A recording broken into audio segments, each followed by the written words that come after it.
Along with the milk of my nurse, I received the knack of handling chisel and hammer. I mean, how's that for a resume builder? Right from the start, Michelangelo viewed his incredible, almost terrifying talent not just as a learned skill, but as something quite literally flowing through his veins, ingested from a stone worker's wife who nursed him as a baby.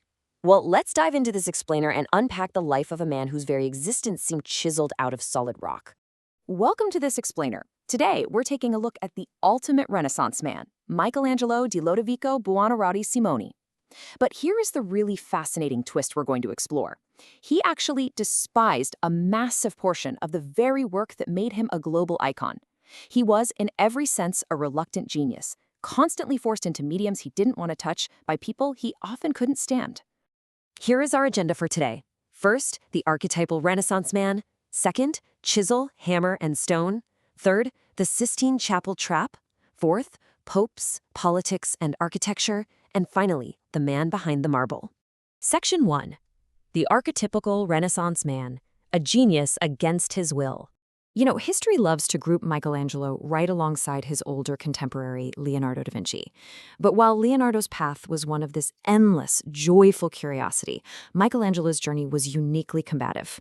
To really get him, you have to understand this specific Italian word, terribilità. His contemporaries used this exact word to describe him. It means an awe-inspiring, intense, and formidable quality. This intense energy completely defined his life. It radiated from his artworks, which usually featured impossibly muscular, dynamic figures, and it absolutely saturated his explosive personal relationships. Seriously, he was not an easy guy to be around. And this brings us to the core irony of his entire existence. If you went up to Michelangelo and asked what he did for a living, he would fiercely tell you, "I am a sculptor." That was his true identity. Yet, his legacy? We celebrate him as one of history's greatest painters, a pioneering architect who literally designed the dome of St. Peter's Basilica, and a highly prolific poet. The guy conquered every single medium he touched, often totally against his own will. Section 2. Chisel, Hammer, and Stone, the Prodigy Years. Before he was the reluctant painter, he was a stubborn prodigy. As a boy in Florence, he completely blew off his grammar studies just to hunt down painters and copy artwork from local churches. When you trace his timeline, his rise is just staggering. At barely 13 years old, he's apprenticed to Domenico Ghirlandaio, who ran the biggest workshop in Florence. And Michelangelo was so insanely good, his dad actually convinced Ghirlandaio to pay the 13-year-old, which was unheard of back then. By 1498, at the age of 24, he finishes the Pietà in Rome. And by 1504, before he even turns 30, he completes the colossal statue of David in Florence. But how did he actually secure that initial ticket to Rome to carve the Pietà in the first place? Okay, you are going to love this story. Michelangelo carved a sleeping Cupid statue, and a member of the powerful Medici family told him to artificially age it. Basically, bury it in the dirt so they could pass it off as an ancient antique and scam a buying for way more money. The middleman sold it to a cardinal in Rome. When the cardinal realized it was a modern fake, he wasn't even mad. He was so blown away by the sheer talent it took to forge a masterpiece like that, he invited young Michelangelo right to Rome. And it was that fateful Roman trip that led a French cardinal to commission the Pietà. This is an unbelievable masterpiece. I mean, he took a formless block of stone and turned it into grieving, flesh-like perfection. And it actually stands out for another reason, too.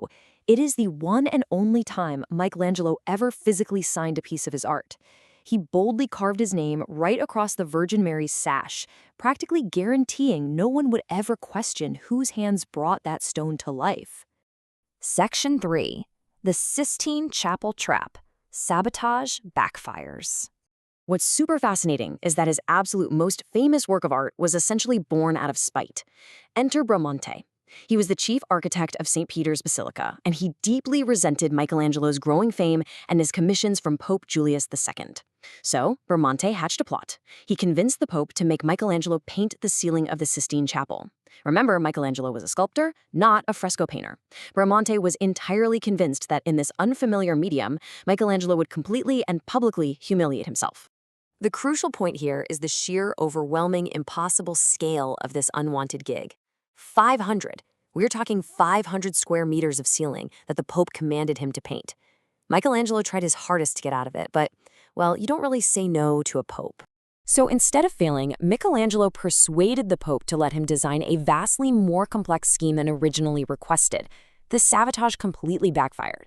Over 4 grueling years from 1508 to 1512, he painted over 300 unique, massive, muscular figures across that entire ceiling.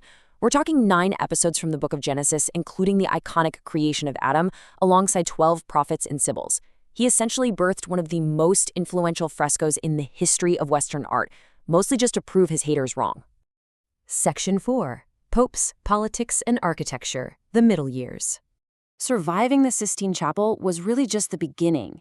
His middle years were a lifelong, chaotic dance with demanding pontiffs and violent political upheavals. Let's just quickly walk through the absolute madness of his political reality. Step 1. He's commissioned to build a massive tomb for Pope Julius II, a project that ends up being constantly interrupted and drags on for 40 years. Step 2. The political winds shift, and he helps build fortifications to defend his beloved Republic of Florence from a siege by the powerful Medici family. Step 3. The Medici take over, the new Medici Pope sentences Michelangelo to death, and he actually spends 2 months hiding in a tiny dark chamber under a chapel, sketching on the walls just to stay sane. And Step 4. The Pope miraculously pardons him, but only so Michelangelo can get back to work finishing the Medici family's funerary tomb. You literally cannot make this stuff up. As you can imagine, all of this stress took a heavy toll, and it definitely showed up in his art. Years later, he was called back to the Sistine Chapel to paint the Last Judgment on the altar wall. And right here, we see his incredibly dark sense of humor and total exhaustion. He painted St. Bartholomew holding a drooping, flayed human skin. If you look really closely at the face on that empty, hollow skin, it's a morbid self-portrait of Michelangelo himself. It's exactly as if he's saying the relentless commissions had literally skinned him alive. Over time, he became increasingly grumpy and solitary. This is perfectly captured in an incredible, real-life insult exchange with a popular, beloved painter, Raphael. The story goes they crossed paths in Rome. Raphael was walking with this massive entourage of followers, while Michelangelo was trudging along entirely by himself. Michelangelo sneered and told Raphael he looked like a chief of police with all those deputies. Raphael fired right back, telling Michelangelo he looked like an executioner because executioners always walk alone. Section 5. The Man Behind the Marble. Wealth, Squalor, and Love. Okay, let's pull back the curtain on his daily personal life, because it was defined by massive, glaring contradictions. 50,000. This number represents Michelangelo's estimated net worth in gold ducats. To put that into perspective for you, this made him vastly wealthier than many actual princes and dukes of his era. It essentially made him a Renaissance billionaire. The man was unbelievably loaded. But then, consider what he told his apprentice. However rich I may have been, I have always lived like a poor man. And he absolutely meant it. His domestic habits were famously squalid. He didn't care about fine dining. He ate purely for sustenance. He was known to frequently sleep in his clothes and even his boots. He lived in this self-imposed melancholy squalor, despite possessing a massive fortune. But beneath that rough, unwashed, stone-cutting exterior was a surprisingly emotional, vulnerable heart. He experienced profound, intense affections. We can actually see this in a letter written to Michelangelo by a young Roman nobleman named Tommaso da Cavalieri. It says, "Never have I loved a man more than I love you." Michelangelo met Cavalieri when the artist was 57, and it sparked this incredibly devoted relationship that lasted until Michelangelo's death. We know all about this deep inner life because Michelangelo was actually a groundbreaking poet. He wrote over 300 sonnets and madrigals. Think about this. Decades before Shakespeare wrote his famous sonnets, Michelangelo was out here addressing passionate, incredibly vulnerable love poems to young men like Cavalieri. In fact, these poems were so revealing that 60 years later, when his grandnephew published them, he completely censored the pronouns to hide the truth from the public. Michelangelo also nurtured a profound, late-in-life spiritual friendship with the noble widow Vittoria Colonna, and they exchanged sonnets about faith and divinity. Our so-called executioner who walked alone was actually brimming with poetry. So we are left with a pretty fascinating paradox to consider. Michelangelo was a man who, deep down, just wanted to carve stone in peace. Yet, he was sabotaged into painting the world's most famous ceiling, threatened with death by the very rulers he built monuments for, and he harbored a tender, poetic soul beneath a prickly, terrifying exterior. It really makes you wonder, if Michelangelo hadn't been pushed by all those bitter rivalries, those unwanted papal commissions, and those intense personal loves, Would he have ever reached the divine? It kind of makes you consider how your own greatest frustrations might just be the exact pressure you need to create your best work. Thanks so much for joining me for this explainer. Keep questioning, keep learning, and I'll see you next time.